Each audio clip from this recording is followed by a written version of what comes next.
Good evening, family. Good evening, family. Welcome to the Underrated Darkness. Support my channel again, the Underrated Darkness. This gonna be a special live tonight. We're gonna get real serious tonight. Very serious.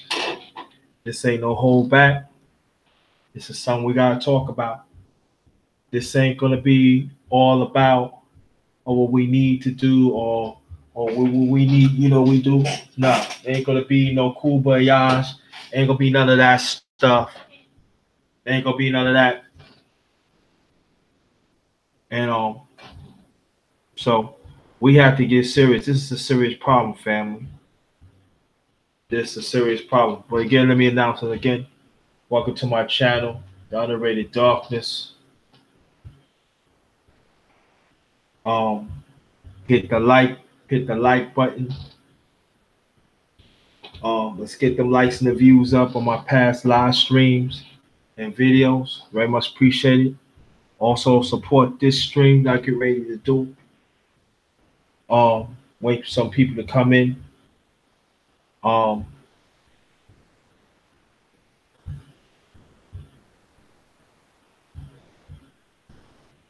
Hit the bell when I come with a powerful live stream and video.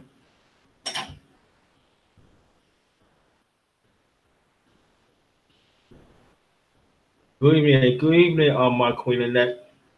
Going in tonight. Oh yes, going in tonight. Possible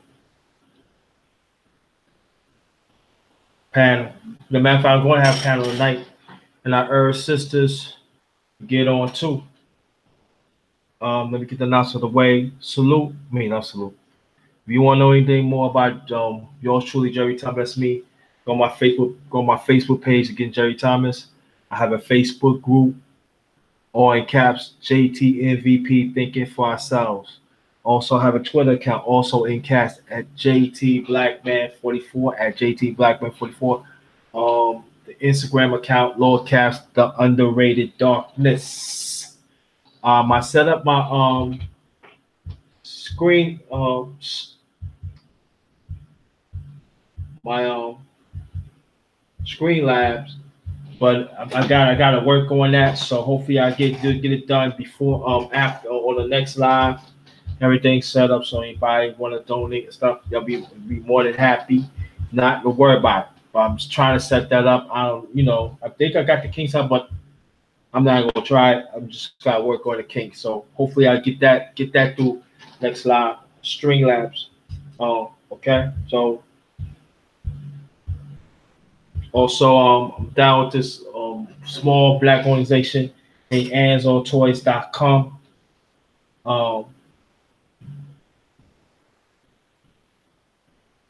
Support me and my brother Ernest Jones. He's in the hospital now, but he's recovering well. So have your prayers out for him. Very much appreciated. So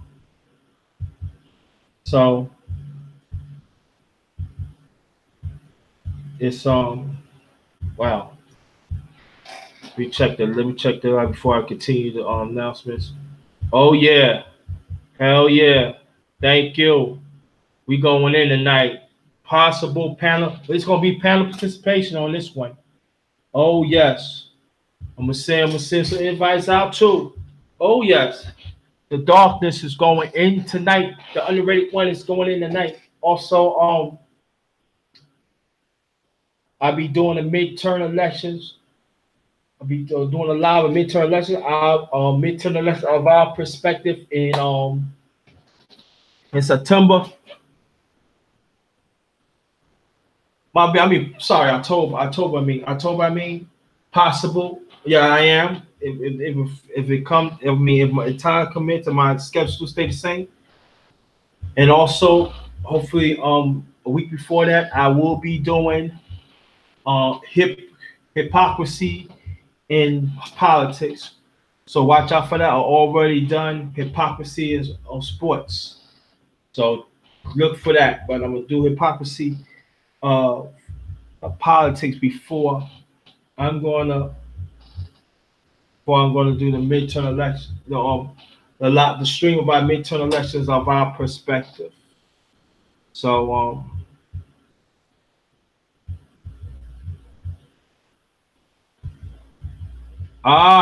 shout out to the birthday girl, chocolate. Welcome, Nia and I. Thank you. Gonna wait for some more people to go in. It's going to be a panel discussion. So any sisters that want to join, drop your email in. Brothers, you know what time it is. I'm gonna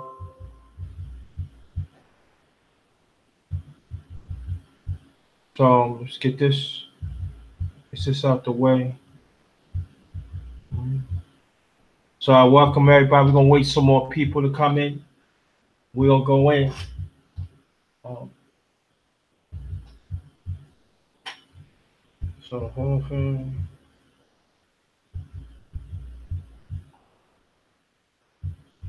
Yeah, wait some more people to come. Hope everybody's doing okay. See the title. White people still disrespect us globally for nothing. Panel needed now. This is now or never. This is now or never, brothers and sisters. Anybody that get that? They approve. Okay. And they approve my thing. Okay. All right. Let me get this. Sorry, family. Sorry. Let me get them. Get this back. Okay. Okay. Hold on, family. Hold on. Okay. But I'm waiting for some more people to come in at the same time.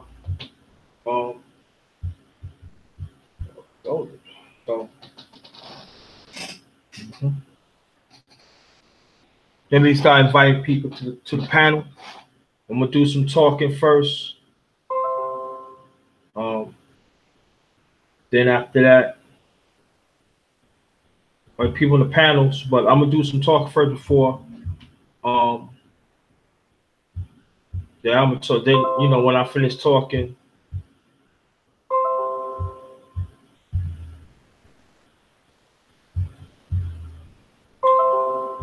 Hold on, family. Hold on.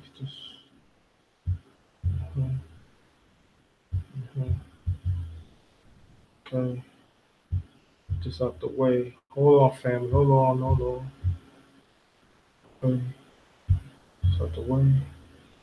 All right. Okay. Okay, we cool. Hold on. All right. Let's see.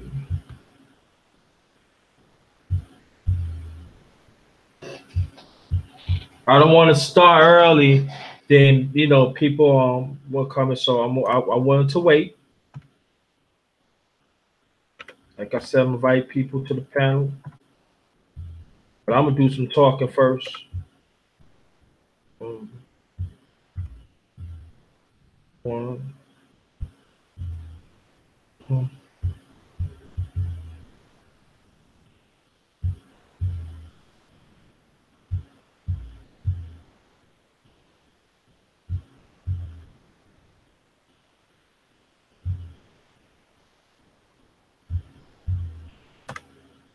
Sheep. There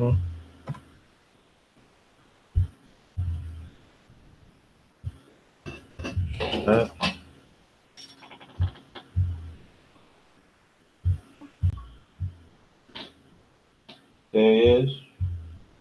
I'll do some talking first, y'all. Welcome, She Stay Sleep. I guess we got somebody here. I'm gonna start right now. Invite some more people to the panel while I'm talking.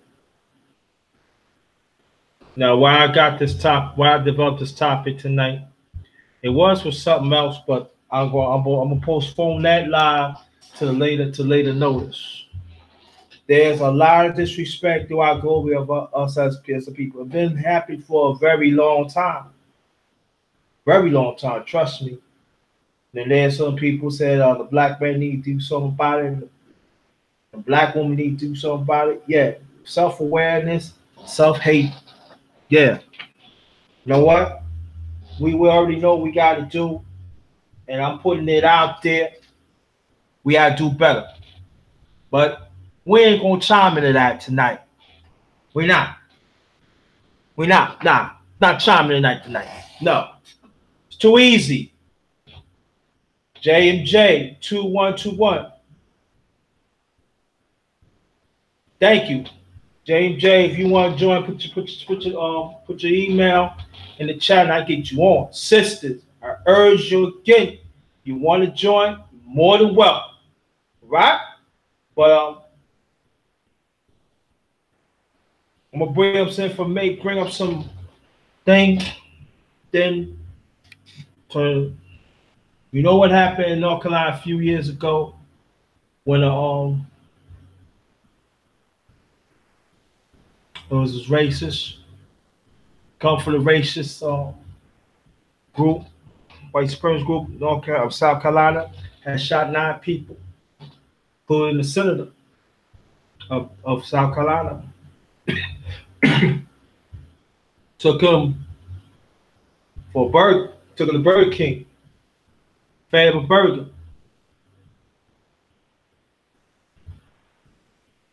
Trayvon Martin, another one. Sister, disrespecting Florida.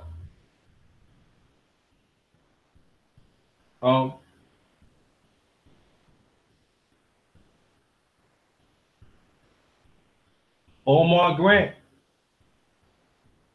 Tyree Rice, other sisters. We can go on. Now, I know people gonna say, yeah, Doc, this, but we gotta do something about it. Yeah, that's true. Self-aware, we have to. Gotta do something about it. But how are we gonna do something about it? That we had this continually oppressed system. I'm talking about the posses keep on disrespecting us. When are we going to understand that we're gonna have more conversation about it? When are we, especially the ones who vote, that we're gonna make sure that the black agenda, I'm talking about us as a people, the black agenda, that be in the forefront. And one of those problems is this. When?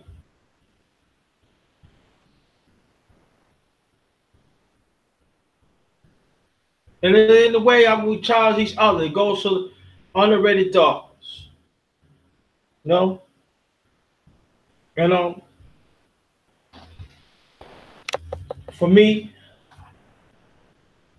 I know I'm gonna tell you a story about myself, and I'm gonna continue. Once upon a time, I was going to King Hall's one Joe Witness at the time. No longer that, but like I said, I still believe certain stuff they talk about. All right, at the time, my second oldest brother was living with my grandma. And at the time, people know Joe Witness went to bookstore. Bookstore was at the house I was living in with my mother and father. So we went to the store. Me and my second oldest brother. We said, I'm gonna buy you a sandwich, walk you back, like that. So we walked back. And again, it's not the first time I encountered with police, so understand that too. So I know the procedures and everything. But I'm gonna get back to the welcome, Actress Autonomy TV. Welcome, appreciate that. So we walked to this store. Now the family knew our family for a very long time. So it was a robbery happened, right?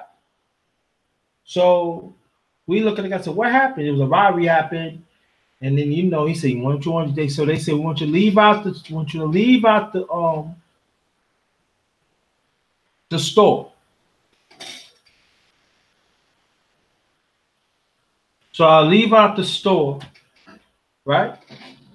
So after that, you leave out the store, me and my second oldest brother, we wonder what happened. So they tell us what happened. So there was people were saying that, you know, that's when the constant detector came up. And they said, hey, they thought, you know, throwing us on the wall. They said that's it. So the guy Arab guy said, no, that's not them. It's these guys down the block.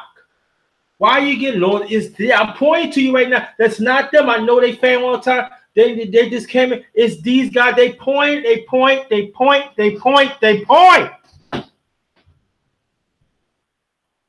They threw us, me and my second oldest brother. Now I could tell my second oldest brother never encountered by police. I'm not gonna say. I mean, he had, but let's say I have a little more. But it doesn't make a difference what it is. But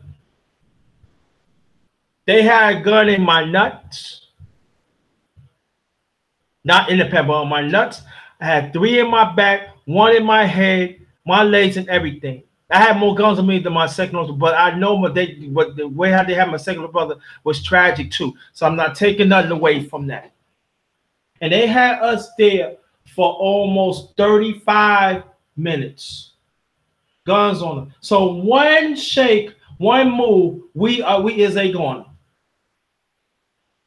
And the people say, why you getting them and you're not getting me? Because these guys ain't do nothing. They curse at them, shut the F up, and it was black cops, it was white cops, Puerto Rican, you name it. And I said, why are you arresting us? We ain't do nothing. And I never forget my second brother was crying. I said, don't say nothing. And I said, don't cry.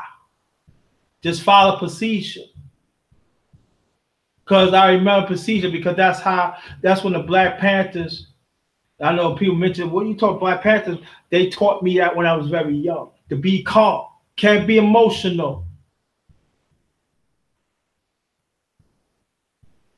And after all that, they got all this, one detective just pushed me. So why you push me for? Boy, you better go. Now I ain't going, but I have to catch myself because my second oldest brother was with me, but at the same time. Damn it, when is enough is enough. And I'm talking about back in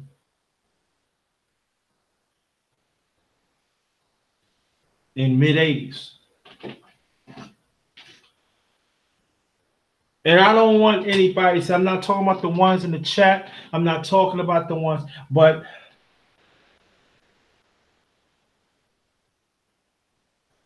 it's not just one day I think about it. It's not just one day I think about it, counter police or any law enforcement, any type of law enforcement. And I know it happened to sisters too. Definitely it is. And I hear people, we need to mobilize. We need to do this, or we need to do that. But rest for sure, we are doing that. But I'm saying like this stuff. When are we going to challenge this oppressed system about the damn legislations that they have right now on the goddamn books? And the policies come with it. Huh? When are we going to do that? What's the sense to carry the goddamn gun if you don't know what the fuck was going on the town meetings, state meetings, nationwide meetings? That's what I'm talking about.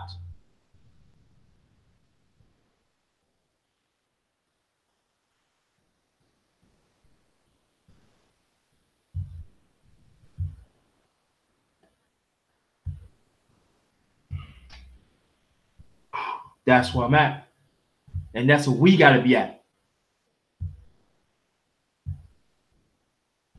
I kill 1, we kill 3, they gonna kill 5. When are we gonna work on being on the combat? Like my brother Sonny, my brother Sonny and Chief Stay Sleep. Because I did say Wayne I ain't gonna talk about self-reliance, but to a certain extent we have to talk about that a little bit. But I want y'all to work with me.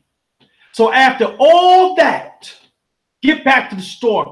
After all that family, I want you to pay attention because I know that I'm not the only story I hear. At least I'm alive. At least my brother is alive. But look how many people, look how many ones that is dead right now for nothing. For nothing. And every goddamn year, they put roses, candy, ritual, you name it.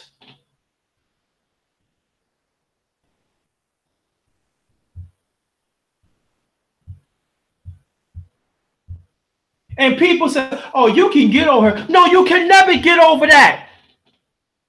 Can never get over that. All right, so get back to the story. I walk down the street. So my brother, where I live at, she says, see, know what I'm talking about, I live in the turn. So if you walk the opposite way towards Wyckoff and Gowanus, you know what I'm saying, she stays, see, you could tell more about when I open up the panel. That's like going east. So that's like 15-20 minute walk. You know what I'm saying? You could take the bus. It'd be long, but that's a 2-night. And if there's no traffic, my brother can get back to my great grandma's house like 15-20 minutes. So it's not long. So my brother said, I'll walk back with you. So my brother walked out. I said, no. Let's walk in the group and how to camouflage, because that's when the Black Panther Party had taught me when I was little. So I followed the protocol, and the saying they got out they fan and follow us like there. And I looked back, and then my brother said, no, I said, don't move. And I walked. And then when people said, why is you following them for?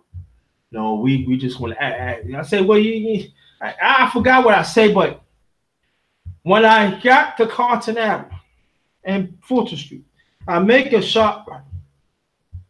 And I walk down. Now, people said, was you scared? I was a little scared, but I was concerned my brother because he was still emotional. So somebody had to be calm. So I said, brother, it's okay. Just walk and stuff. He said, how you could do it like that? Once upon, I've been encountered with I've been encountered with police. Why you never told mama that? Ain't nothing. Because I understand of this oppression that they have put upon us for centuries and centuries and centuries and centuries. So I walked down. Then soon enough, they left. Now, as an older brother he makes sure I get upstairs. You want that? Rightfully so. I ain't even say it like this, but I ain't really need them because as long as I get around my way, I'm cool. And I'm never forgetting with this housing police and say, yeah, I heard it was a thing like that. I the one I said, these not the guys, because I know the family. And I ain't want to talk to him. And I said, if you know all this, why you didn't come up there to support? Why? Oh, but I understand you down with the blue team and you down with the oppressed team. And all this stuff, all this around in the projects, we are disfranchised. But also I have to understand this is not the first time it happened. This has happened like in centuries. I mean, I'm talking about this happened like in decades. But the thing about it is this, that our people was getting shot up, but we was not being counted at the time. We didn't have no legislation. We didn't have no civil rights. Yeah, we had some civil rights back in the 60s, 50s, 60s, 40s and stuff, like Vernon Johns and stuff. They kept he one of the few ones that pushed civil rights back in the 40s and stuff. Y'all can go look at the on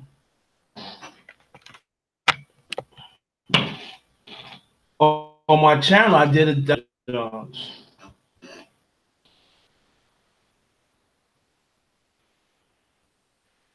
so after this, brother took upstairs. I told him all about it. My father was actually angry because at the time he was part of the tenant patrol. And this is after the books, book study and stuff, So, was he all right? So I'm fine. And we did try to file charges, but nothing happened. Now we speed up right now. 86. I said in the mid 80s, over 30 years later.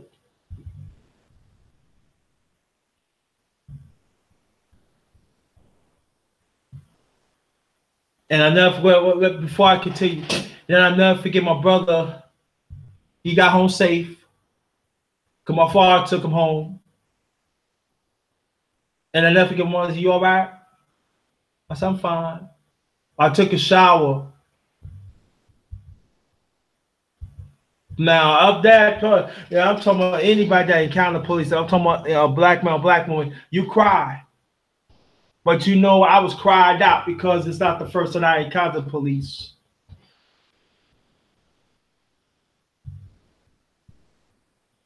It's not the first time. And I want to say something to your sisters too, because this is very important that you have to understand one thing. That sometimes when you and your husband or whatever, your boyfriend encounter police, he has to be calm. We have to be calm. Because if we said something, that's something to do with the family. So that's what, sisters, you have to, I know you want to get emotional, just stop trying to get emotional. And you have to understand that the black man, he gonna do whatever he can to save his family. And sometimes they do certain things to remain to you. And sometimes he want to do something about it. But if he had family, he gotta protect his family. So damn if you do, damn if you don't. So since you have to understand, I want you to think on it, brothers. At the same time, I want you to think the same thing too.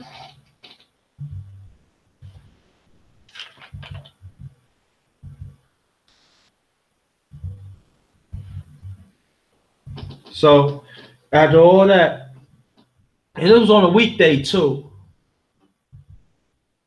And her father, it was on a Friday. It was happened on Thursday night. Never forget, it was Thursday night. It was hot too. Damn, it was hot. And it was hot too, muggy. And he said that it happened in some May. He said, you can stay home. Nah, I won't go to school. So I went to school. And what's so ironic about this? I never told nobody this except y'all right now. I see one of the detectives that threw me on the wall. He said, yeah, I threw that nigga in the wall. Yeah, but this nigga lived. And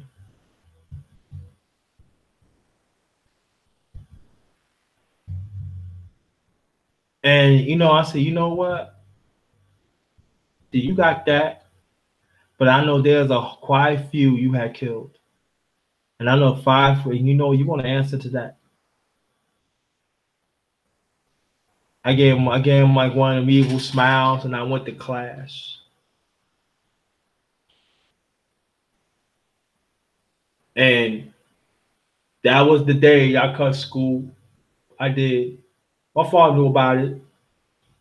So that I had to go to school because at the time, like I explained myself, my grandmother's house, when she ever buys something, she always invite us over to Saturday or every other Saturday. We always get, my grandma always invite us over. We get first dabs of the food she had some samples, and then like that. So I did my homework and everything. And I cut school and I took the train and to Brownsville, BRC. Anybody know Brooklyn BRC? And I played ball. And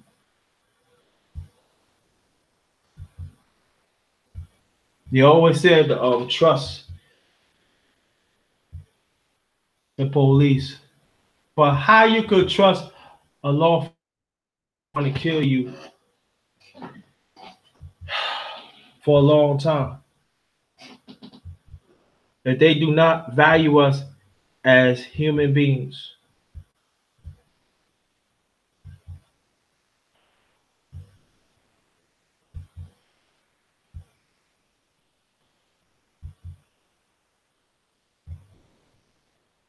You know? Yeah, get that ass out. Get that ass out. We ain't playing those fucking games tonight. No way. No way, no how.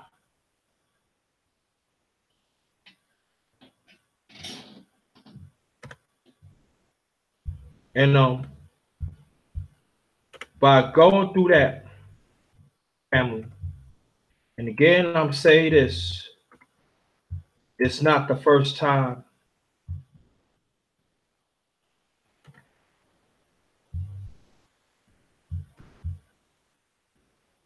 It's not the first time, family.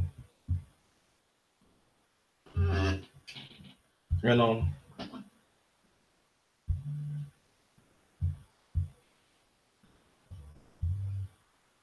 and when it's time that we're gonna mobilize as a people.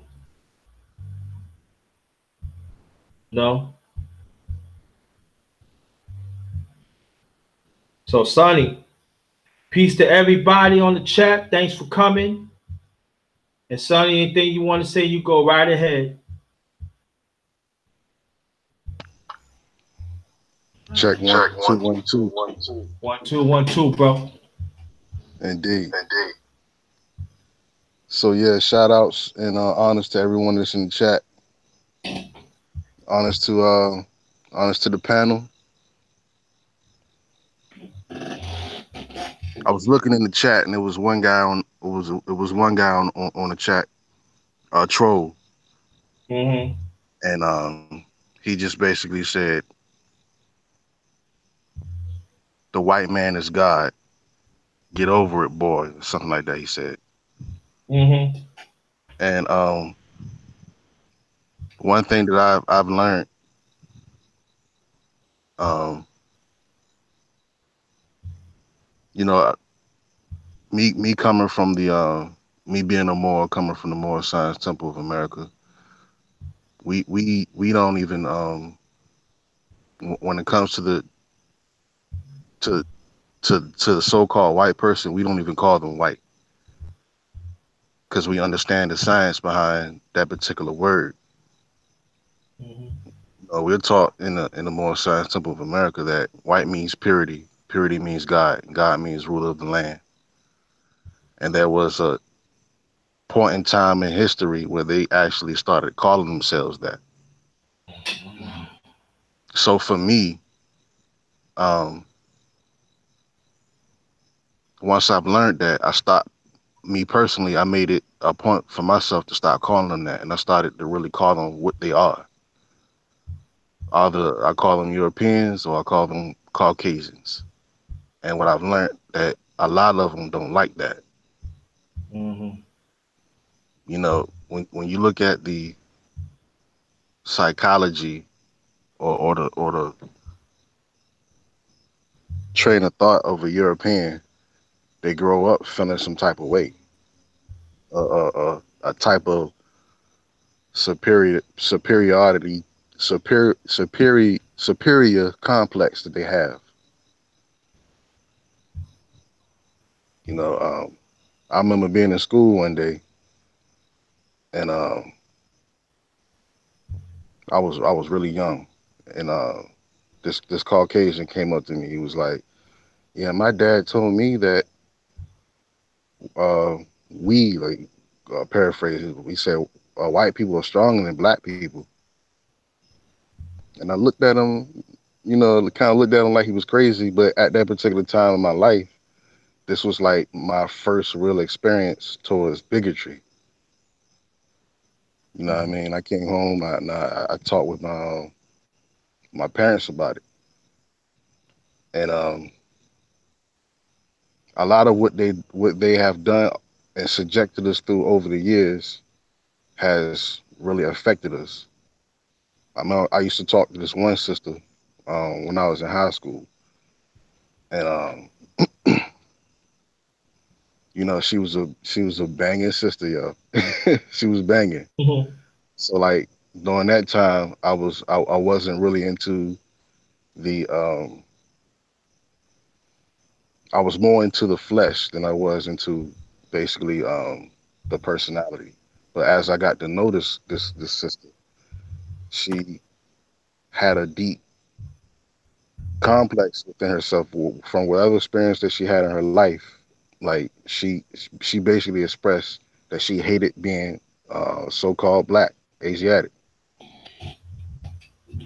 And I was like, wow, Mhm. you know what I mean? And it was like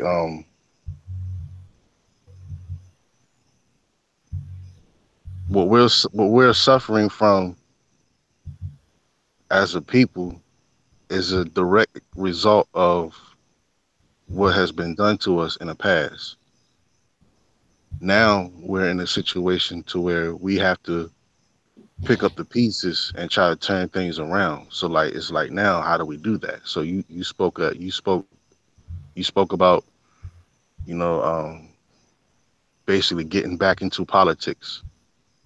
You know what I mean? Because a lot of when you're dealing with these police officers, a lot of the problems comes within the law that is written that they are allowed to get away with a lot of the things that they get away with, and a lot of the policies that's written was put in place by um, quote unquote white supremacists.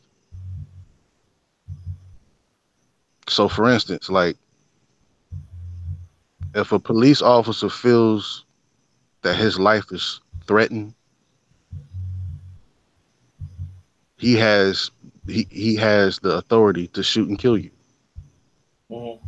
point blank. Period. So then when you go into court, it's kind of like how can you prove that he didn't feel that his life was threatened? Mhm.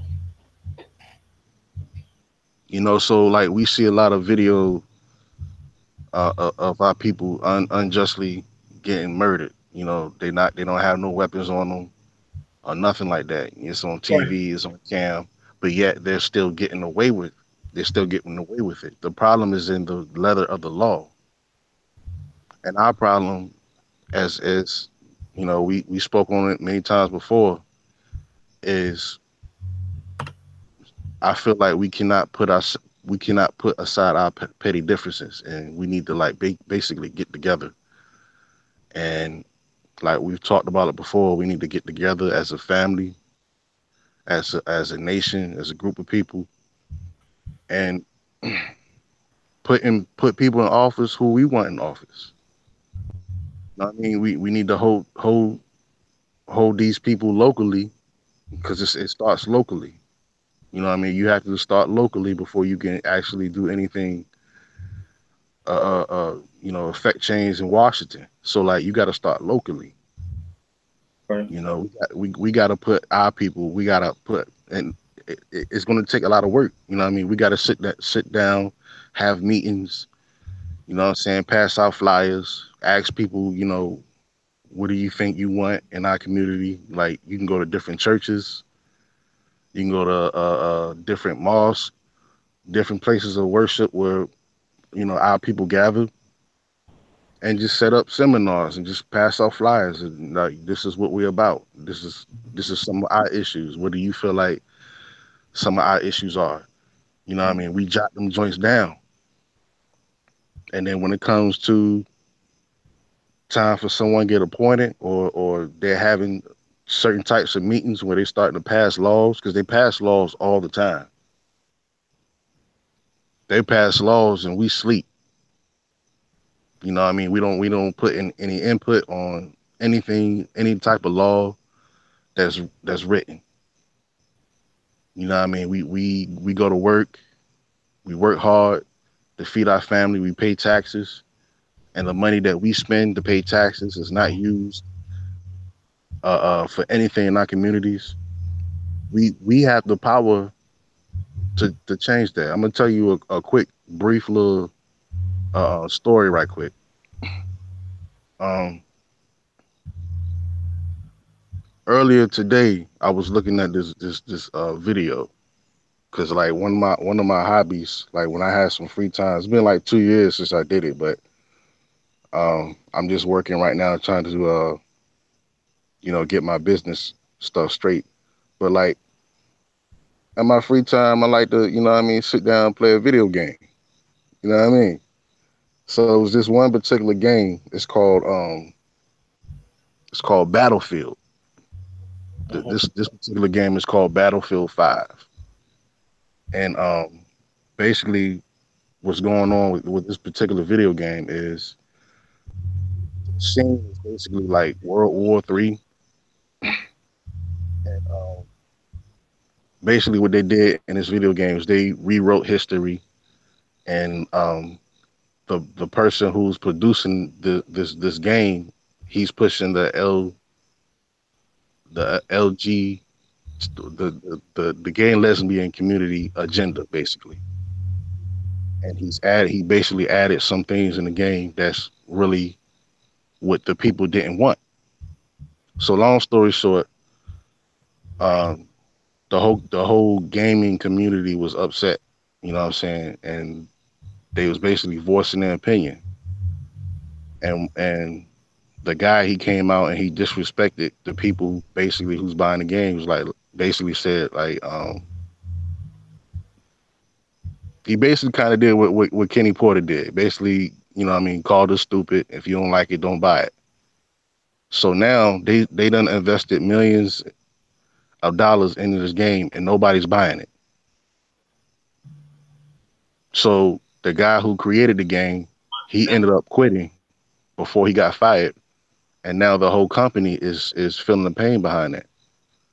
But the underlying story of this particular story is the power of people, what people can do when they come together. You know what I mean? Because a lot of these people who are officers, who are in office, um, they get a lot of business from local community businesses. You know, they support them. They support their agendas. You know what I'm saying? But we have the power to shut those businesses down. We don't have to eat at their establishments. You know what I mean? Any people that they are in line with, we have the power to shut them down. So like when we realize who we are and who they are, I think then at that point we can really start to affect change. Mhm. And with that, I'll pass the mic. Okay, she stay sleep. Thanks, Tony Boss Talk. You guys, she stay sleep. Well, peace to everybody. Peace to the brother Sonny. Peace to everybody in the chat. The first thing I'm gonna say is, man, as far as the things that go on with police and things that go on within the system, what we gotta understand as black people is I grew up on, I grew up, dealing with the Nation of Islam. Most of my mom's side of the family, they deal with the nation. And one thing that they always taught us was to do for self. Do for self. And I think that that's an ideology that us as black folk need to adopt and to implement into all of our lives. And we need to constantly push that mindset to our children, because we have to understand that we can't really complain about the government when we can't govern our goddamn selves. We can't complain about police if we can't police ourselves. We don't have our own acts together, or don't have something set up to where we can have a group or a committee that can speak on our behalf. So we can't complain about certain things that's going on when we're not contributing on the other side. And we just gotta accept that. For the past 50, 60 years, man, we haven't had people, in our corner to support us on a political level. Black people currently are not a political people. We are no longer political. We don't do business with each other. Shit, we can't even effectively communicate with each other. So we're not political. So why we complain about politics when we don't politic anymore? You know what we do now? We talk bullshit to each other. We always trying to shit on each other and backbite each other and talk down about each other. We don't sit around in groups and talk about things that could be implemented, that could be effective, even on a small level. We don't support each other on a small level. So come on, we really got to sit back and look at things, from a different point of view. We complaining about the government, but we don't govern our own households. We can't even do that. Simple shit. It's simple stuff, and it has nothing to do with just economics. It has something to do with the way we communicate. Like I said earlier, man, in Nicole Ali's chat, effective relationships builds effective families. And we have to understand that people who run society, the Illuminati that people like to talk about, they're families. They're nothing but 13 families who run different aspects of the system. So that tells you right there how important and how powerful your family can be. Mm-hmm. So it starts from there. There's families and people who belong to powerful families who are in power in government. But how many of us want our children to grow up and be a congressman? Is trying to, or not even just go into government, but even let them read political things. Let them understand what this world is about, what this system is about. None of us. All black people think about is when I'm gonna get my next dollar. This is all we think about. And we don't think about when we gonna get our next dollar to invest it. We think about when we gonna get our next dollar to go spend it. Mm-hmm. And we gonna go spend it with people who don't look like us. So we take it right back to somebody else's community. So we fail at government because we fail at family, because that's the first government, your family. That's the first thing you need to be trying to govern.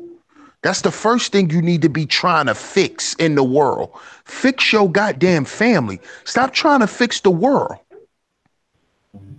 We can't fix the world till we fix ourselves.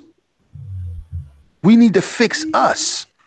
We complaining about police. Niggas don't even police their own house. Okay?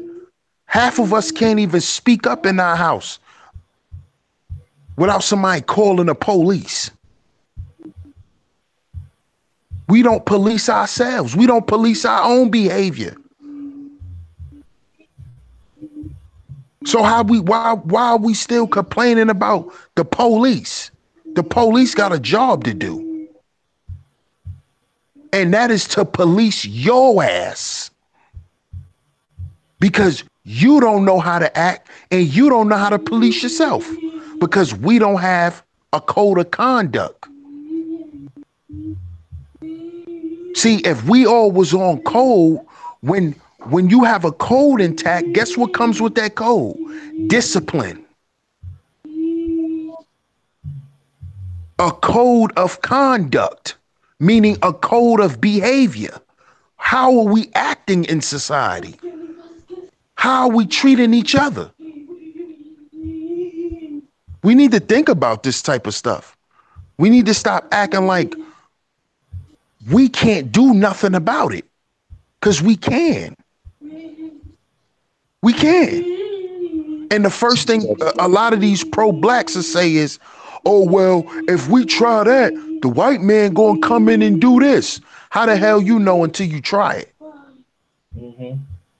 I'd rather try it and let them come in and bomb us than for us not to do shit. I'd rather us rebuild Black Wall Street and get killed than to not do it. You see, that's the difference between the people now and then the people in the past. See, the people in the past was willing to sacrifice. That's the problem with Black people now. We won't sacrifice our little bullshit. We won't put aside our petty differences, like the brother said. We won't put aside our ideologies. Oh, I can't rock with him. He believe in evolution. Oh, I can't rock with him because he believe in such as he's a Christian. Who cares? Do you think the motherfuckers who run this system, you think they all believe in the same shit? No. But one thing they do believe in, and the one thing they do agree on, is that we must stay in power. See? We so goddamn disagreeable, we can't agree on shit. Mm-hmm. We can't even agree that we all in the system and we all fucked up. We can't even agree on that. Sure can.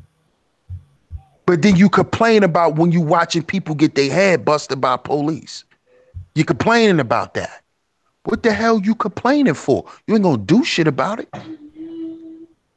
How you gonna stop your son from getting his head busted? Huh? How you gonna teach your son how to act in the street? And how to represent his family in a certain way? What are you gonna do about that? So my thing is, man, we need to worry about us.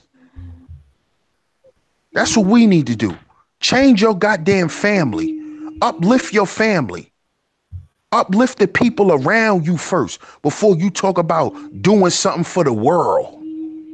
You can't do shit for this world. Do something for your family. Change their reality. Change their dynamic first. Mm-hmm. Then come out in the world and try to do something, man. That's why I say we got to heal before we build. Because we don't even understand that. We trying to come and save the goddamn world. We need to save our own asses. Mm-hmm. That's what we need to be focused on. Focus on self. See, people think self-preservation is just an individual aspect. Self-preservation ain't just got something to do with the individual. It's you and people who look like you.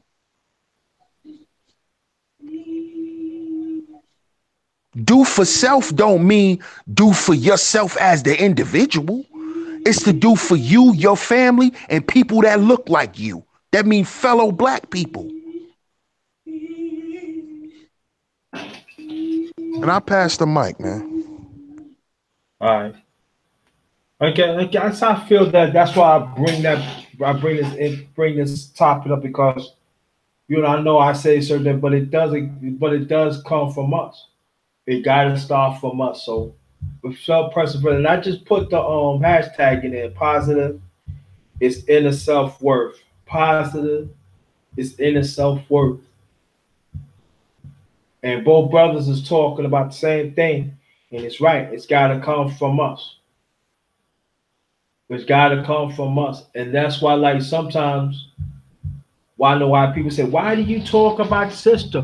Why do you talk? Because I want people to understand what's going on. But at the same time, I want my thing is I want us to be more active in our families, like the two brothers say, to be more active in our community and see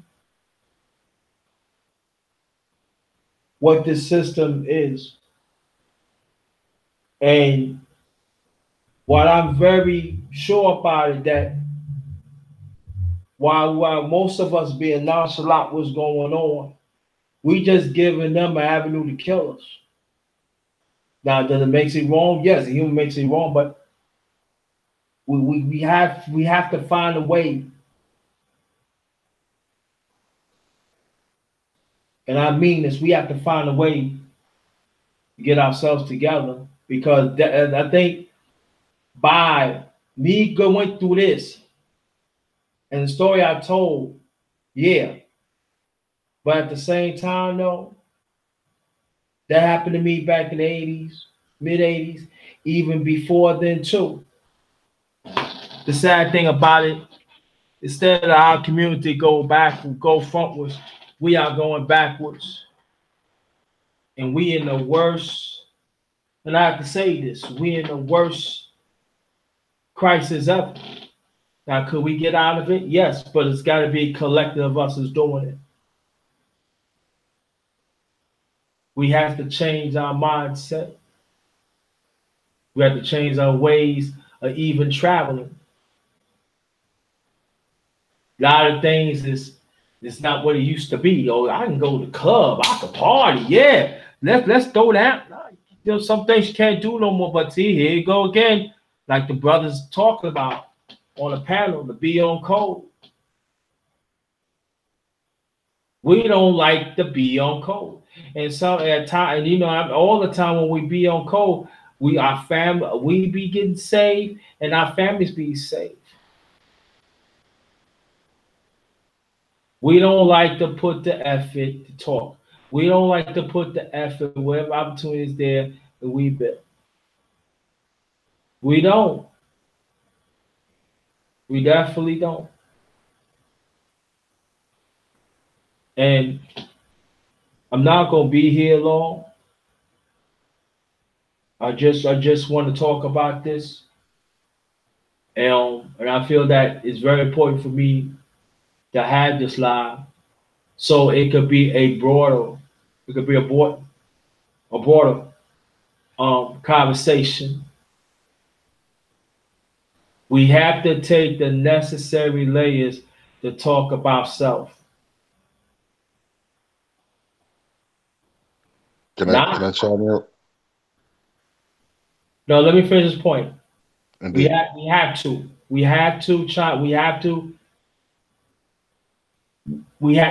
got to conversate. It cannot be like I'm gonna talk about this, then over a week or about a month later we're gonna talk about this. We gotta talk about this. No, this gotta happen often, and then we have to find ways to preserve our family. We just cannot sit back and wait. Go ahead, my brother. Indeed. I just wanted to throw something out there. I'm not sure if the ones in the chat or the ones in the panel have you guys ever read the Willie Lynch letters? And this is for the panel and the chat. Yeah, I read it. Yeah. So like the first time I read that joint, it was I was like, wow. Cause like basically I think it was like what over like 100 years ago, 200 years ago, something like that. He wrote that joint. It was like 100 years ago. But I can after reading that, I can still see the effects from that letter from what they did to now. So like if you never read them joints, read the joint. Read the Willie Lynch letters.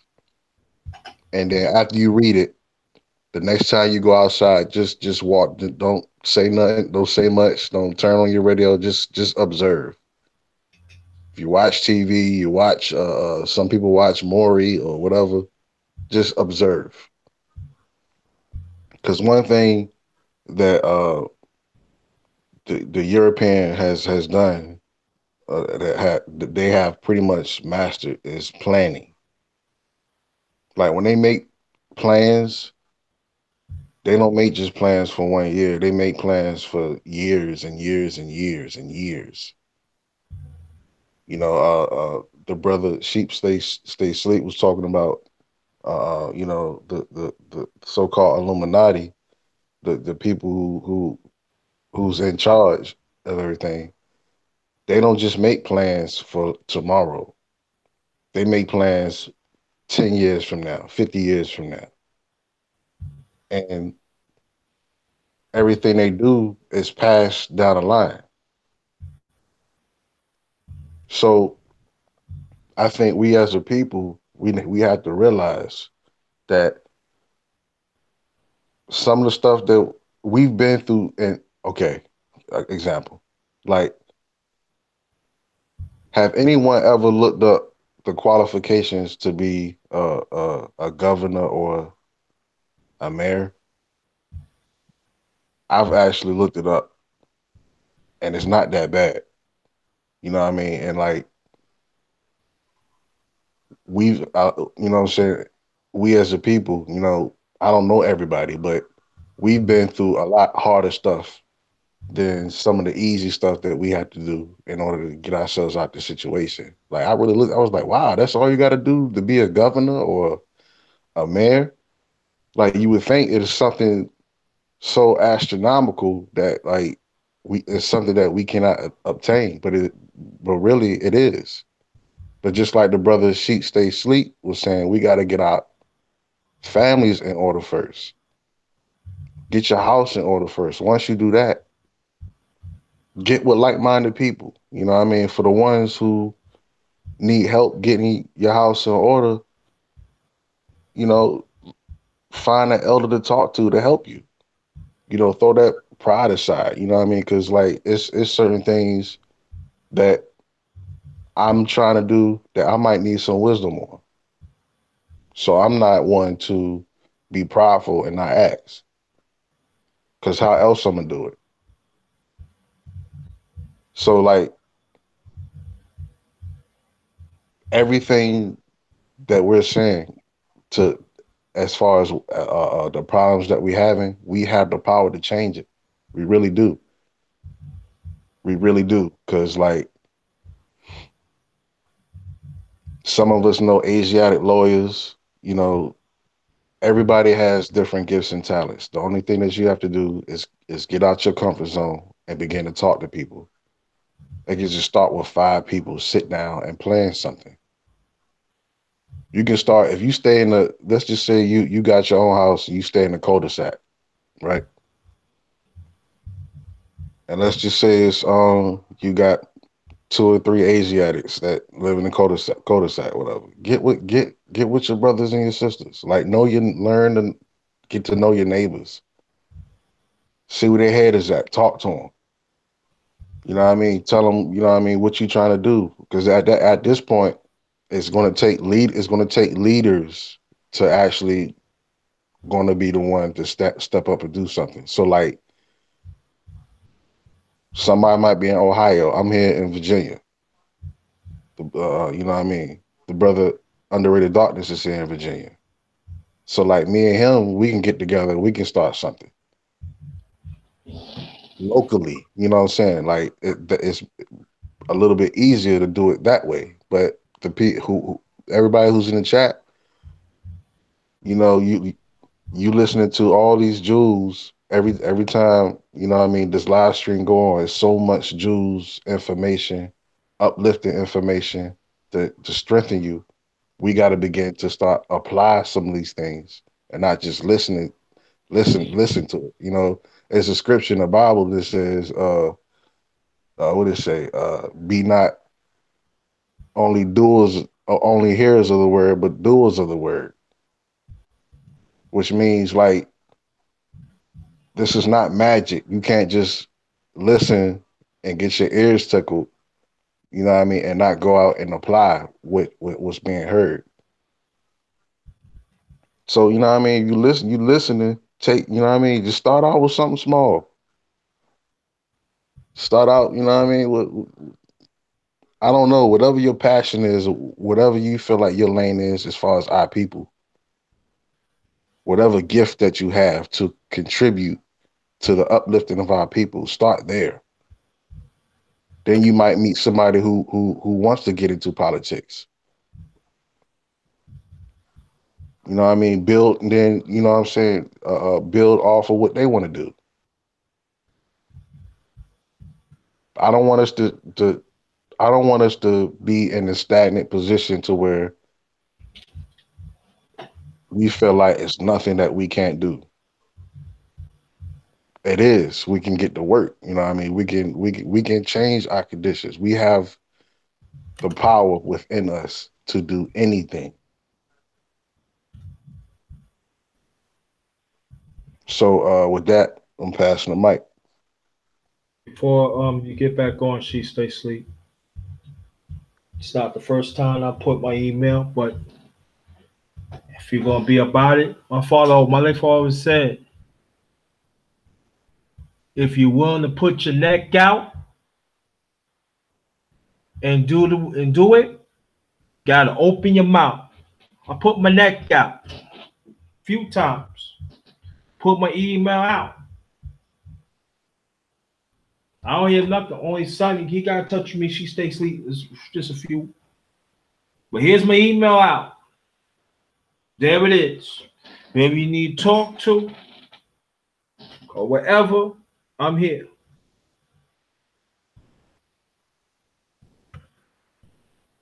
You know,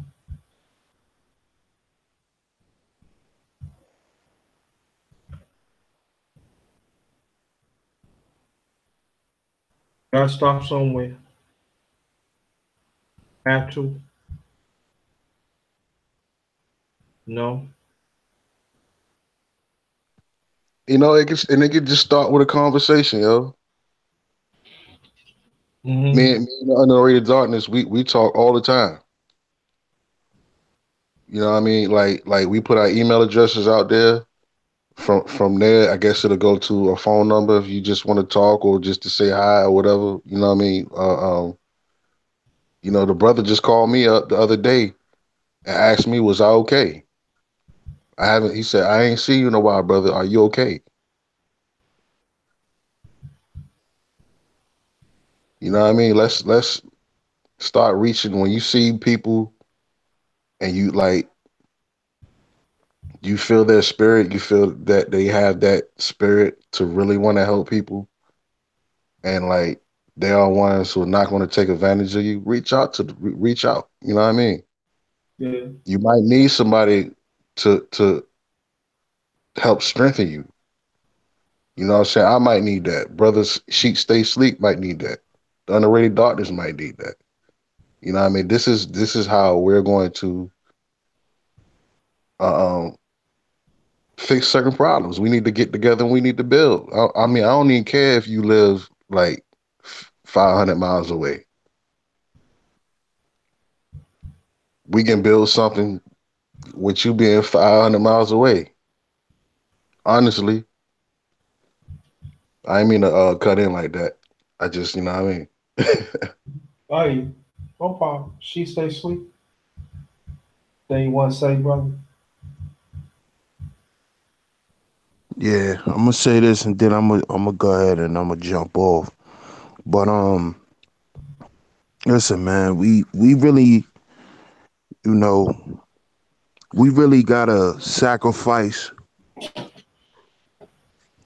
you know, the BS that we've been on for a very long time, like going to the club and getting drunk all the time and turning up and all that bullshit. That stuff needs to be sacrificed if we talking about doing something.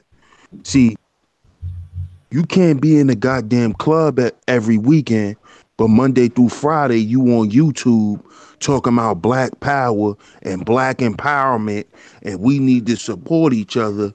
But your ass support the strip club every weekend. That shit ain't gonna work. You support your local bar every weekend. Your local bartender get all your goddamn money. But here it is, you got a channel on YouTube that you claim you support, or a brother that you claim you support, but you won't donate to him.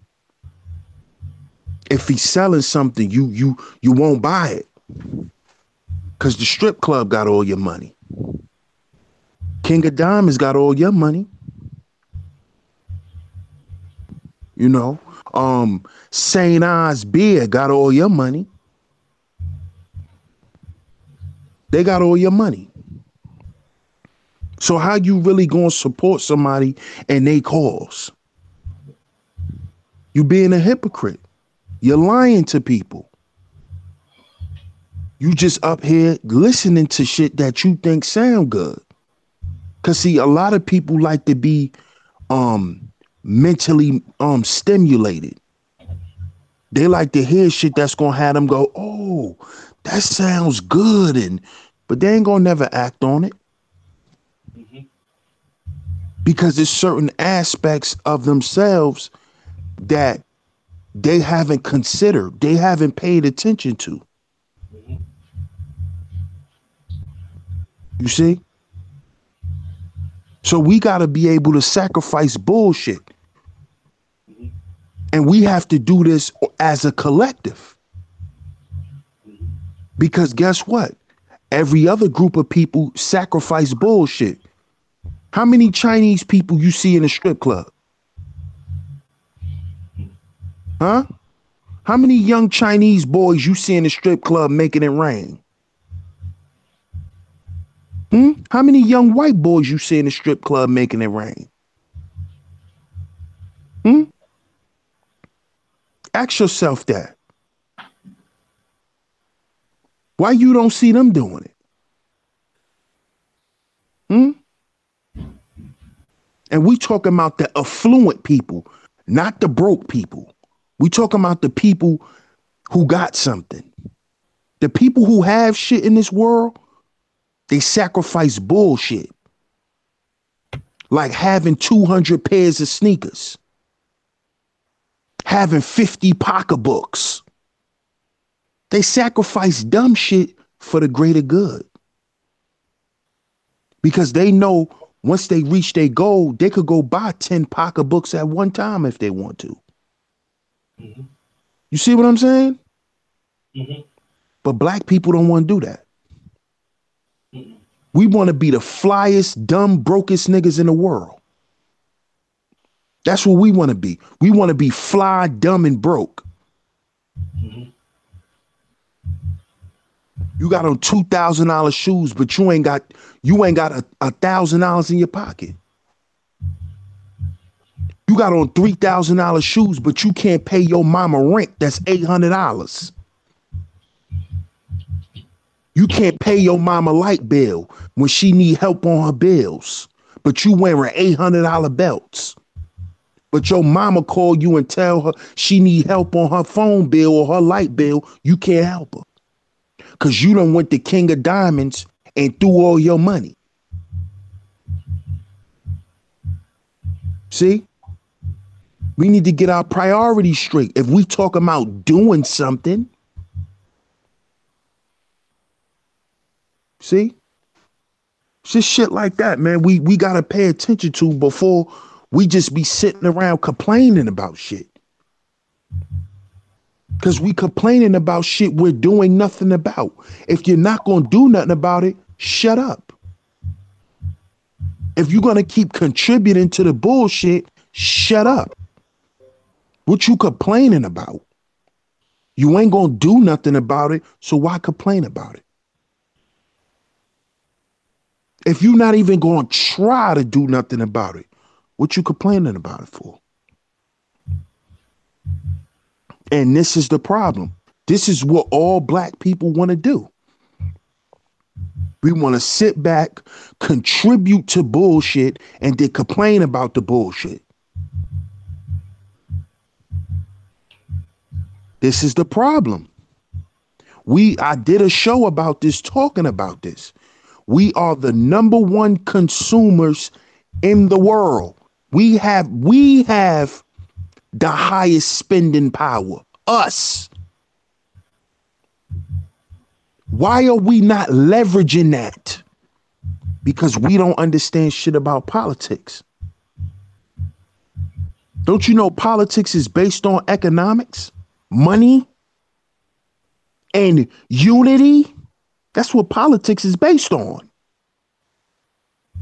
Money and unification, and the money that is accumulated based on a group of people unifying. So if we have the biggest amount of spending power out of everybody in the world, why the hell are we at the bottom? If we have the biggest spending power, do you know that we can dictate what is put on the goddamn shelves? Because we the ones that's gonna consume it.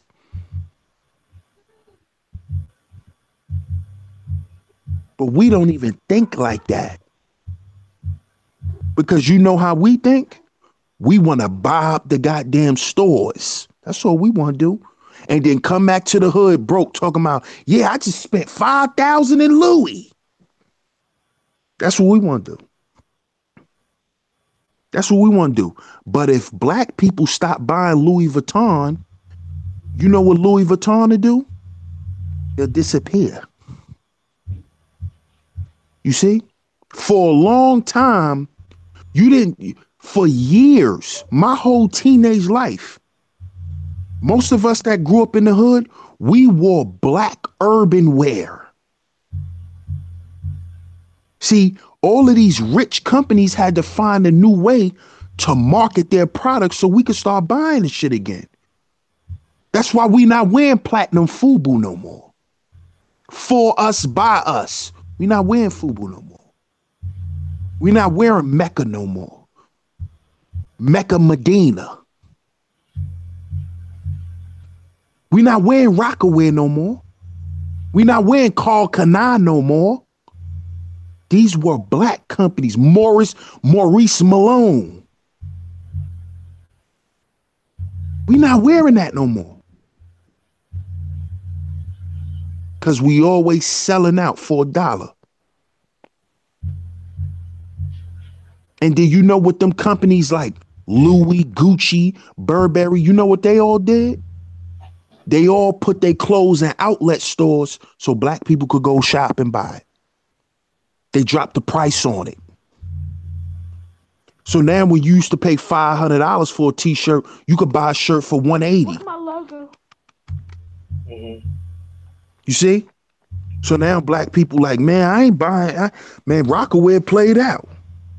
Rockaway only played out, nigga, because that's what they made you think. Rockaway not cool because that's what they tell you. They tell you that our shit isn't cool. How our shit isn't cool when we the ones who buy everything? Did you ever stop and think about that?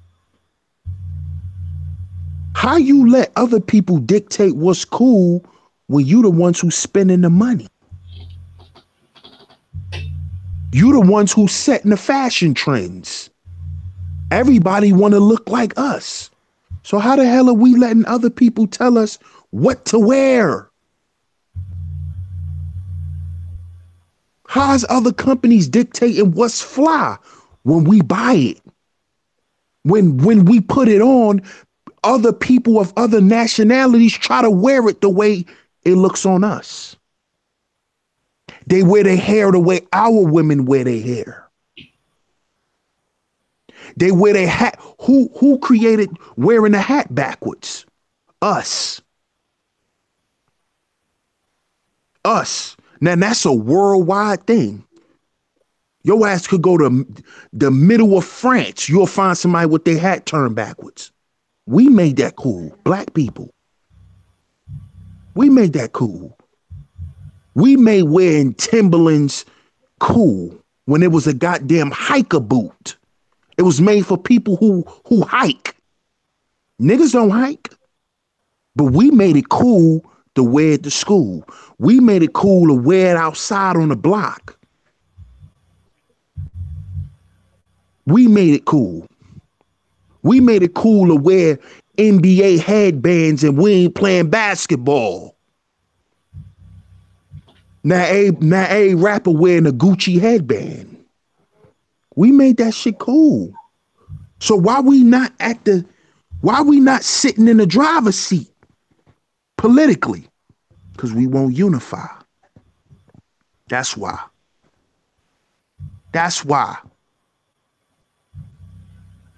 We made eating Chinese food cool.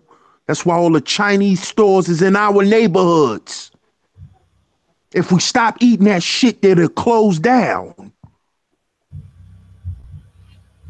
4 chicken wings and pork fried rice. A hood commodity. We made that cool. That's why they can exist. But we don't realize how much power we really have at our fingertips. And it's because we devalue ourselves as a people. When you hear 2 black men argue, what's the first thing you hear them say derogatory to each other? Nigga, you broke. Nigga, you ain't shit. First thing a nigga tell you, you ain't shit. See that? That's why we ain't going nowhere. Because we ain't shit. That's how we feel about each other. With all that power at our fingertips, we still telling each other that we ain't shit.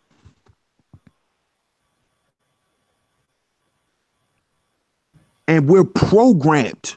Go back to Willie Lynch letters. We're programmed to talk like that to each other. How I know? Because I find myself saying it when I get upset and when I'm going at it with a brother. See, we programmed and conditioned to do that. But I feel like if we was to unify and our condition was to change in society, the way we talk and communicate with each other will begin to change too. Even when we argue, we will use different language. We will use different choices of words. We won't be so quick to say, you ain't shit to another brother. Because you don't know what that brother going through. He may really feel like he ain't shit either. Mm-hmm. And then when you tell him he ain't shit, you know, it's a healing process, man, that we really don't see. Mentally, a lot of us suffer from mental illness that we don't pay attention to. You see what I'm saying? A lot of us black men are under immense stress. We're depressed. And when you stressed, you a ticking time bomb. See, that's the shit black men need to be talking about. We need to be sitting down and having powwows about how we feel about life, what we going through currently. Because you don't know what a brother going through. Brother could be going through hell and come on YouTube and be smiling.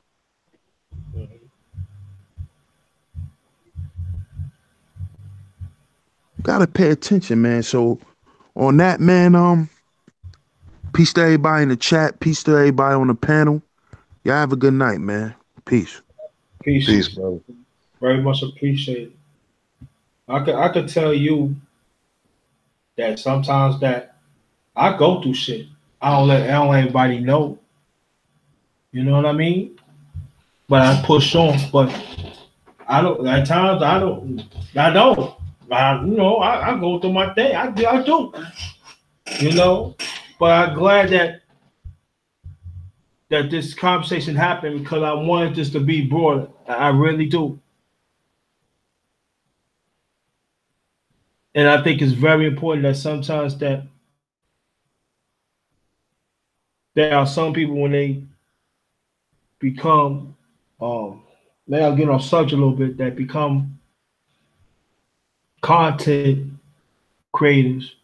Sometimes they just want to develop just one topic. But you have to understand that, especially us as a people, that it has to be a broader conversation. And it has to be things that sometimes we don't want to hear, but it's constructive. It helps us to mobilize. Hopefully, what you hear from the two brothers, and even in the chat, that could put a fire underneath us. Like I put a hashtag up there. Look for the hashtag. Positive is inner self-worth. Positive, hashtag positive is inner self-worth. All in one. Hey, look, I don't have it at times too. Goes for me too. But we have to have these conversations.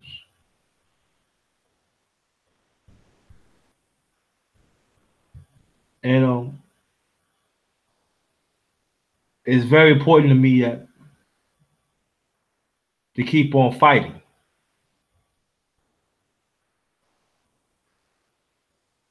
And I know there's some of us as people is fighting. But the sad thing about it, it's not enough.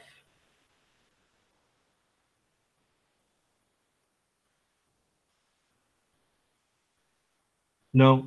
And I want to talk. So it goes for sisters too, but I definitely want to talk to the brothers now.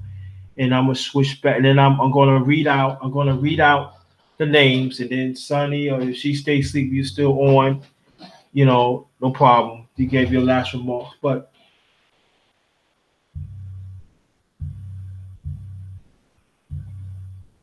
now I'm not talking about the brothers in the chat, because I know they hear it. I'm talking brothers outside.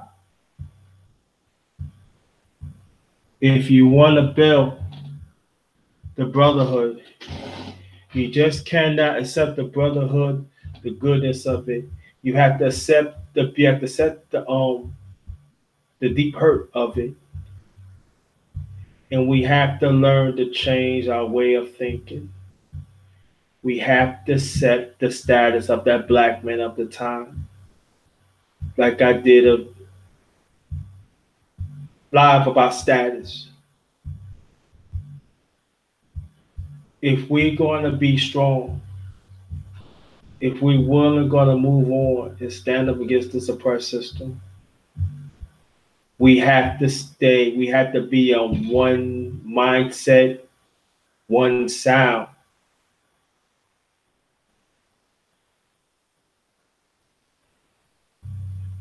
And it had to be substantial and continually. It cannot be just a few anymore. Because it's not like we losing the battle. That's an understatement. We losing the battle. And again, it goes for sisters too, but talk to the brothers. And it goes for me too. Now, you see 3 brothers that is willing and able. We put our email up.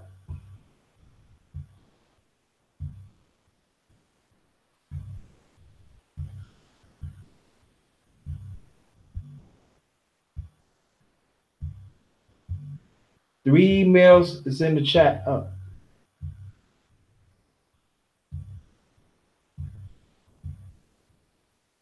If we all about that, well, we all about getting that weight up, this is the time. What I'm going to do, I'm going to read off the names. And that Tro, glad you got them out. Very much appreciated. And that B, Queen, thanks for coming. Very much appreciate it. Sonny, I'll get with you in a few minutes. Chocolate, thanks for coming. Come back. Neon Eyes, thank you. Appreciate that. Come back. Victor Lions TV, thanks for coming. Roddy Chico 59, thanks for coming. JMJ 2121 2121, thanks for coming, family. Come back.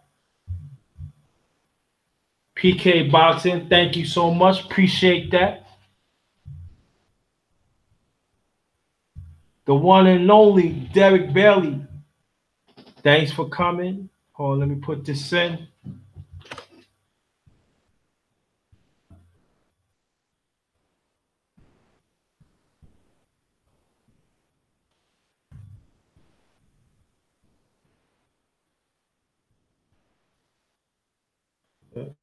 Okay. Make sure I put that. Shout out to the LDBC. Salute. Again, Derek Belly, thanks for coming. Come back. The one and only. We'll call you D Belly. I got your Victor Lines, okay. Information man, thanks for coming. Very much appreciated. Cap, PY2. Cap, PY2. Got to shout out to my brother Cap.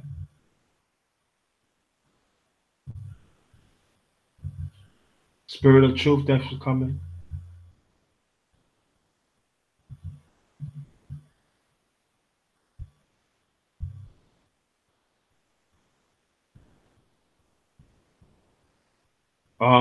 There is. Hi, Sonny. Last remarks. Indeed. Can you hear me? Check 1 2. Can you hear me? 1 2 1 2. Word. Yeah. Again, honest to everybody in the chat. You know what I mean? Honest to everybody that came to the panel. Honest to you know what I mean, the underrated darkness. I guess my last statement that I'm gonna make is for those who come into, you know what I mean, the chat and love this channel. Y'all might have a Facebook or Instagram. You know what I mean? Share the video out. You know what I mean? Try to get some more people to hear, you know, this information because, you know, I believe that our people need to hear it. And I feel like there are a lot of jewels given, you know what I mean, in these discussions. And you know, I don't want people in the chat to feel like, you know, that, you know, you're getting beat up on, you know what I mean? This is kind of like, you know, our people just need to wake up, you know what I'm saying? You know, our people are in a deep slumber and we just need to wake up. And you know, the Europeans are counting on us staying asleep because they're afraid of, you know, the giant being awakened. There's just so much that we can do. Mm-hmm. And I do know from experiences, and I'll say this last thing now, and I'll you know, get off. I was talking with this one sister, like we just friends, just talking, and I'm trying to inspire the sister. I was trying to give her, you know, basically I did everything that I could think of to do to help the sister out, that, you know, to help her change her conditions. But she just didn't want to listen. You know what I mean? And she didn't understand. I'm not gonna give her name, but she she doesn't understand that if she continues doing the same things, then her results is not gonna change. And You know, I gave her so many jewels, and all I heard was, I can't this, I can't that. You know what I mean? I don't want to tell all her business, but like she got herself in a predicament to where if somebody don't give her something, like her life is going to be real terrible. And it's not like you're giving you're giving something to somebody. Let's just say money. Like you're giving somebody money, knowing that they're really trying. You know what I mean? Like you're giving. If you see somebody really trying, and you give them some money to help them out in this situation, then you're possibly giving money into good ground. But if you're not willing to do anything to change your condition, then don't call me complaining about what you got going on.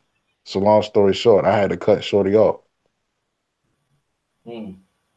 because it got to the point where, you know, um, because when you call somebody friend, right, and then like you share different things with those people, it's like you in a way you kind of take on some of that weight because you're friends, like you care for that person. You don't want that person to go through certain things. So you pour into yourself ideas and things to help that person, you know what I mean, get out that situation. And just to see like, it weighs you down. You know what I mean? So I basically done all I could do for that sister. You know what I mean? But I'm just saying that to say to the people who's listening and to who, you know what I mean, who listens after the fact, you know what I mean? Just listen to the video. Don't be one of those ones that just don't want to do anything because like if that's the case, don't complain. You know what I mean? Don't complain when the police do what they do. Don't be complaining when you can't do this or you can't do that. You know what I mean? You gotta do something. But the thing is you got family out there who's willing to help you. And with that being said, I'm one of those. So anyone who want to reach out to me, you know, everything is like I said, is confidential, and we'll just build. And that's how we do. Like reach out, and Mm-hmm. that's basically it. And I love you all. With that, I say peace. All right, peace. Stay right there, son.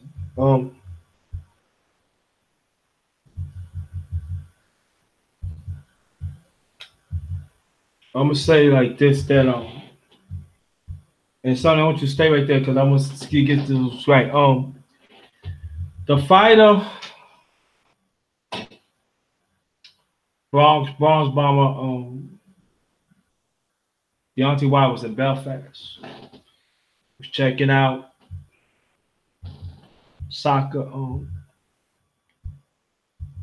game, and his old man threw a beer at him.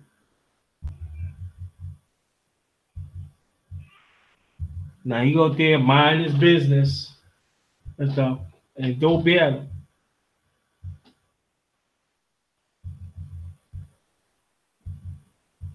I want y'all to think about that.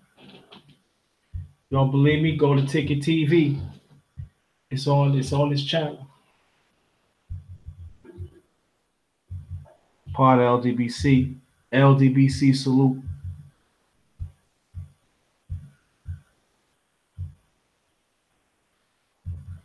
Are you asking me, brother?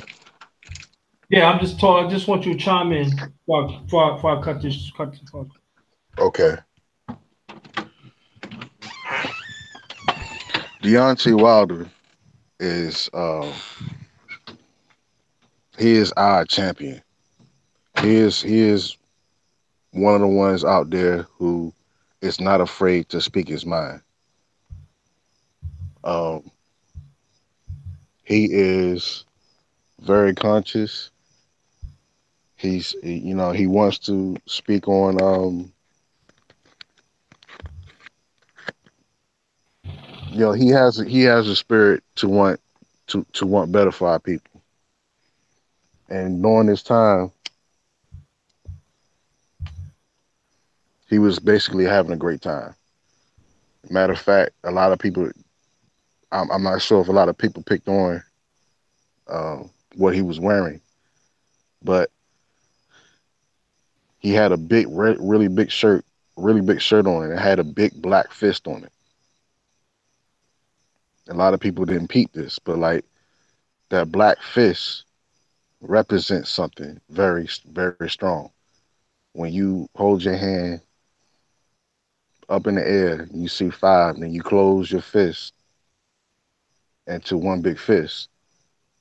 It has many different meanings, but together we can do anything. You know what I mean? So like everything was going great, and he was just going. He was walking to the ring because he had to. For those who don't know, um, he has a fight coming up with one of the guys that was fighting there, and he was hired to do some commentating. So he was walking towards the room. Now as he was walking towards the ring, an old European threw some beer at him. And when he threw the beer at him, Deontay Wilder, he took like 2 steps. He looked up in the sky, and when he did that, like I was just feeling, I could feel how he felt at that particular time, you know. And then like he just turned around and then tried to, he's upset, so he's trying to get to the guy. So then the security guard who's backing him, trying to break him up, is yelling at Deontay Wilder with a very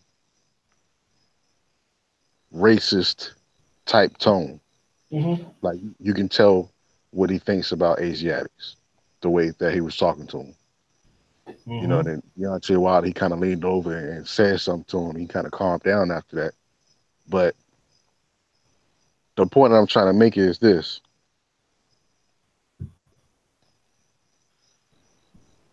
there is an adversary out there. No one is immune to it. Not the richest of the rich to the poorest of the poor. You know what I mean? So there is an adversary out there. So with that being said, you just got to keep on keeping on, man. Because like he could have easily got to the guy, did something terrible to him, and now and then at that point, what would the situation be? Yeah. It was a trap in a way. That was like, that was an attack from the enemy, basically. And then, it really, personally, yo, it really upset me. It upset me to the point where I started to make a video, and I was gonna, you know what I mean, I was just gonna speak my mind because from the people from the UK, they're gonna have to come over here and box. And my mind state was like, yo, you know, how y'all gonna feel if y'all champion get a brick to the head? Mm-hmm. And now look what you have. What will happen after that?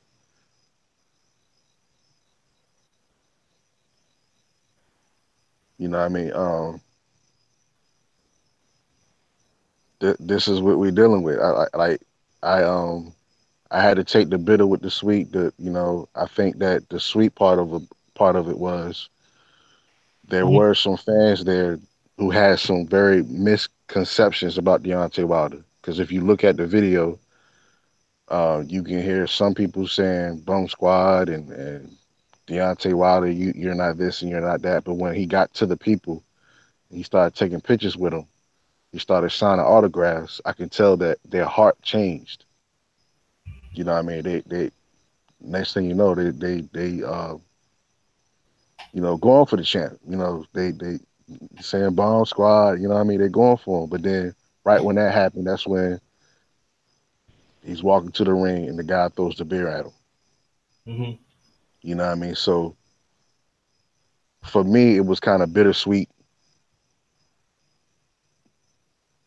and that's his walk that he had to go through right now. You know what I mean? It's kind of like when we step out there. and we want to do things for our people, we might encounter certain things of that nature. How are we going to handle that situation? You know what I mean? Let's just be mindful of how we handle it, however we handle it. Mhm. So that's my thoughts on that, man. Oh, I just thought. so Sonny, hold up and tell the people what else happened to throughout the weekend. What happened to also what Deontay Wilder happened? So okay, so Deontay Wilder, he was also the day before all this happened. This is no, actually, this is the same day. Same day. Um, no, I take that back. This was the day before.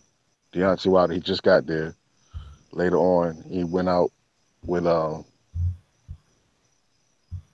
what I mean, some friends and family to eat. He was at a restaurant, and apparently there was a boxer there who in the past made some comments towards Deontay Wilder. Basically called him a racist cunt, basically.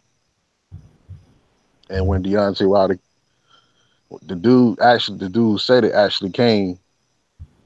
I guess he wanted to say hi or whatever. I don't know what he was thinking.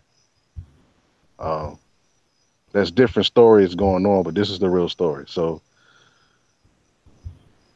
the guy's introducing himself to everybody around the table, and he shakes Deontay Wilder's hand, and Deontay Wilder, he just basically asked him asked him about, like, yo, what was that? What you said? Like, what did you say about me? The guy replied like, yeah, I did say that. So Deontay Wilder, he basically gets up. Then there's a scuffle, and something is thrown. There's different reports of what's being thrown. So allegedly, the guy threw a piece of chicken at Deontay Wilder and then ran. So the correlation between the chicken is like, there are racist or bigotry uh, uh, uh, uh, stories, or what's the word I'm looking for? Um, um, um, you know how what the Europeans say about us with chicken and watermelon and things of that nature. Um, Oh, so when he allegedly threw the chicken at him, it upset a lot of people, and it looks very bad, looks very racist. And the guy ran out the restaurant.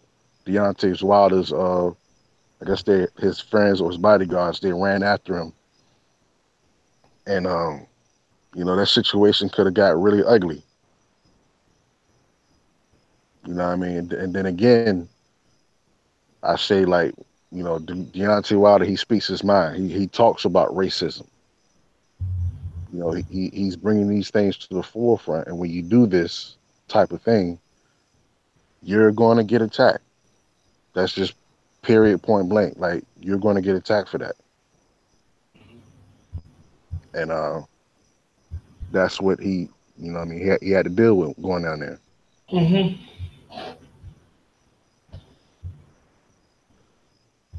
So the guy's name who did this, I believe his name was Billy Joe Sanders, right?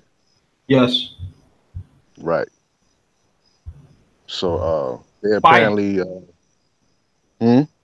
He was a fighter. No, I'll let the people know he's a boxer too. Yeah, he is a boxer. He's a middleweight boxer, and he basically tweeted out something to the fact that Deontay Wilder is a racist cunt.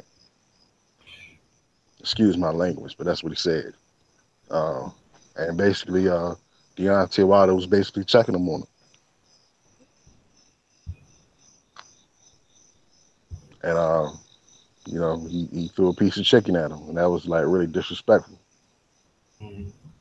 But apparently, they slapped palms together. They squashed it or whatever. But had that not happened, I think that you know that can cause a lot of problems. But what I got out the whole thing is a lot of times when you speak out about racism, sometimes they turn around and try to flip it around and call you racist. Mm-hmm. They don't like to hear about themselves. You know, they want to sweep it under the rug and they want to talk about Obama. They want to talk about, you know, they think that things are really different. They really don't understand, don't care to understand, or it's too painful for them to want to relive our history. But Deontay Wilder, he's one. He's a person that if you don't watch boxing, just know we got a real heavyweight champion that loves his people. He's for his people, Yep. and because of him speaking out on certain things, really, it's kind of like he did it for us. What he received, the chicken that got thrown at him, the beer that was thrown at him, it was thrown at us because it's a direct result of him basically speaking out um, against certain injustices.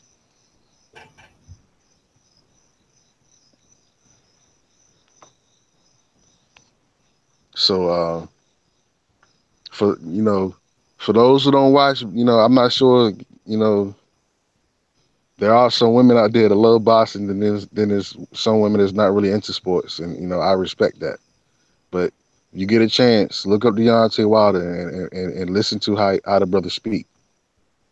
He is so powerful, and there's so many lessons that you can learn from him. He talks about speaking things into existence. You know what I'm Yeah. saying? That is very, very true and very, very powerful. Yeah. I want you to stay right there, brother. Nicole Ali, thanks for coming, sister. Yes, stereotype. Thank you. Family, what's good? Casimir G, what's good? The ones who come in late, you always catch back that we wide. But when me and Sonny was talking about, and she stay sleep, he was on earlier. We had to tend to his family, so it's this that it's got to be up to us to preserve our family, to take care of our family, and to understand that we still got to deal with this oppressed system. But each of us got to be on this cultural code. And brothers, we got to do better to protect our women. Women got to be, and us as, women got to be on code for that too. You know, I was telling a story how what happened to me in the past with the cops and everything. About the ones who came in late. You hear that, and I know you see the title. White people still disrespect us globally for nothing, you know. But I wanted this to be a bigger conversation, and what I reassured is easy to say that yeah, something wrong with the conditions and stuff like that. Yeah, it's true. Now we want away from it. Trust me. We have to develop more positive narratives for our family. We gotta stop thinking about when we think about others. We gotta stop having that self mindset. Now, when I'm talking about self mindset, I mean it's like if you work on yourself, that's different. Yeah, you gotta have that. You have to have that, and it's very important because you gotta work. Well, I always let my mother. She say, "Listen, how you can help somebody if you don't help yourself." easy saying, right? But hard to do. And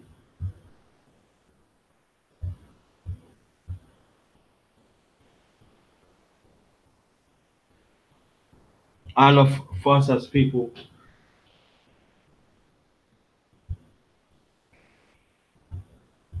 we have to change our mindset, how we see certain things. We gotta support channels like She Stay Sleep, Game Talk Media, Nicole Ali, and others that is willing talking about black love and stand up for each other. And even some brothers and sisters that I miss, Strange Mackley, Strange Mackley, support the sister. Um, Uncle Shug, um, and even She Stay Sleep, my brother Sonny, and even myself put our emails in it. And it's all about we want to help and also encourage each other.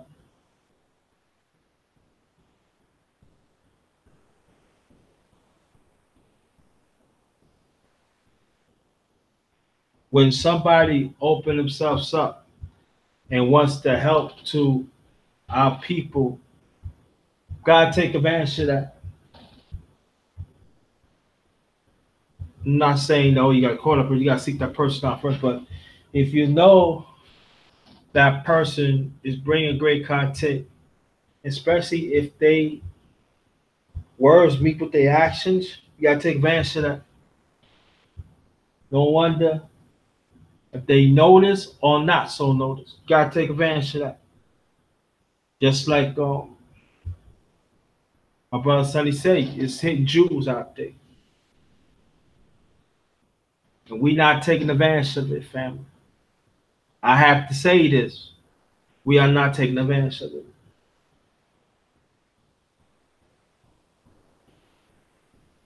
Wherever we have a title, make sure that it be a broadened conversation. I know sometimes we create, what it is, what it is. Yeah, true. But it has to be a broad conversation. We have to show our kids too, because our kids are suffering too. And some of us as adults,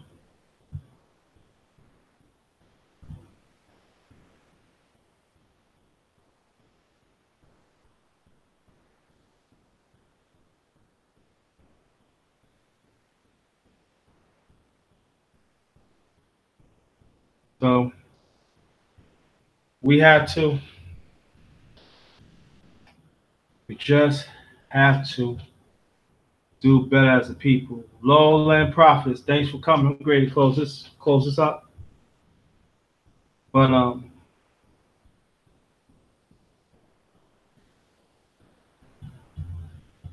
let us broaden our mindset.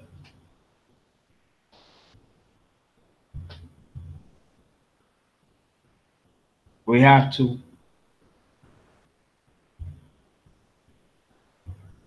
share this too.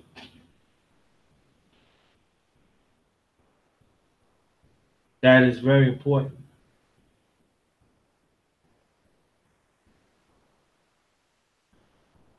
Every little helps. We have to think about that too.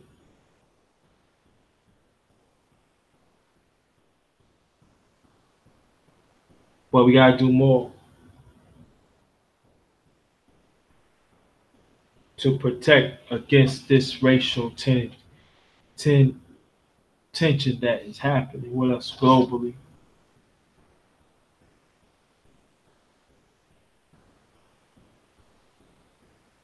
Let's start getting start getting other nationalities that practice white supremacy to slaughter us or do whatever. I know some of the things cannot be helped. That's true, but let's learn from it.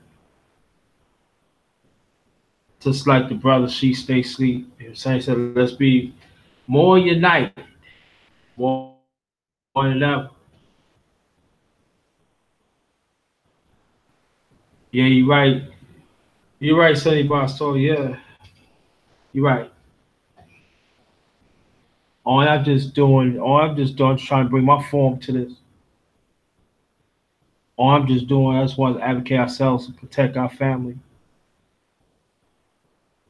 and preserve the right so we could be as one melanin family.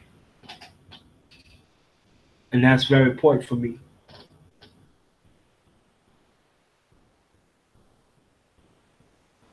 So, on behalf of She Stay Sleep TV, Sonny Box Talk, and the people I named in the chat, Nicole Ali, um, Low End Prophet, and